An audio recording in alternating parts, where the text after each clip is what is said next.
ডিমের ভুজিয়া করব। কড়াইতে তেল গরম করে দিয়েছি, পেঁয়াজটা দিয়ে দেবো, কাঁচা লঙ্কা দিয়ে দেবো। পেঁয়াজ লাল লাল হয়ে গেছে, আবার টমেটোটা দিয়ে দিচ্ছি।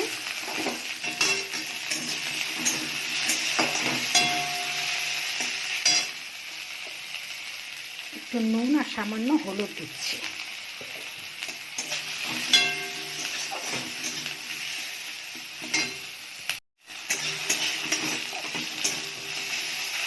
একটু ভাজা ভাজা হয়ে গেছে, এবার ডিমটা ফাটিয়ে রেখেছিলাম, এবার ডিমটা দিয়ে দেবো।